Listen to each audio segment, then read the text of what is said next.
అందరూ ముందే స్టార్ట్ అయ్యారు. కొంతమంది గెలిచేశారు కూడా. కాని అతను ఇంకా మొదలెట్టలేక వెనుకే నిలబడ్డాడు. ఇప్పుడే స్టార్ట్ చేస్తావా? నీ టైం అయిపోయింది అని ప్రపంచం నవ్వింది. కాని వాళ్ళు చూడలేని ఒక విషయం ఉంది. అతని లోపల ఇంకా చావని ఒక కల ఉంది. ఒక రాత్రి అందరూ నిద్రపోయాక అతను తన జీవితాన్ని మార్చే నిర్ణయం తీసుకున్నాడు. నన్ను నేను నిరూపించుకుంటాను. వయసు 30 దాటాక మొదలెట్టాడు. ఇతరులందరూ ఫినిష్ లైన్ దగ్గర ఉన్నప్పుడు అతను స్టార్ట్ లైన్ దగ్గర నిలబడ్డాడు. డబ్బు లేదు, సపోర్ట్ లేదు, మాటలు మాత్రం చాలానే ఉన్నాయి. కాని ప్రతి ఉదయం అతను లేచేవాడు. మొదటి ప్రయత్నం ఫెయిల్, రెండో ప్రయత్నం ఫెయిల్, మూడో ప్రయత్నం ఇంకా ఫెయిల్.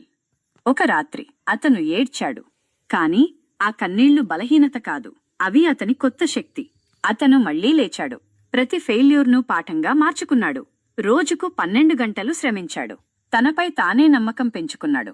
చిన్న చిన్న విజయాలు మొదలయ్యాయి. ఒక చిన్న అవార్డు, ఒక చిన్న గుర్తింపు. అవి అతనికి ప్రపంచంలాంటివి. ఈ ఎగతాళి చేసినవాళ్లు ఇప్పుడు ఆశ్చర్యంగా చూస్తున్నారు. ఒకరోజు అతనికి జీవితాన్ని మార్చే అవకాశం వచ్చింది. అది ఫైనల్ ఛాన్స్. అతను తన ప్రాణం పెట్టి పనిచేశాడు. అంతిమంగా అతను గెలిచాడు.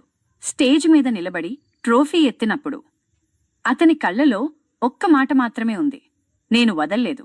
ఇప్పుడాయన ముందు నవ్విన వాళ్లే ఫోటోలు తీసుకుంటున్నారు, అభిమానంగా మాట్లాడుతున్నారు. ఆలస్యంగా మొదలెట్టావు కాబట్టి ఓడిపోలేదు, వదిలేస్తేనే ఓటమి. గమనించు, కొన్ని కథలు ఆలస్యంగా మొదలవుతాయి, కాని అవి ముగిసేది మాత్రం గొప్పగా. నీ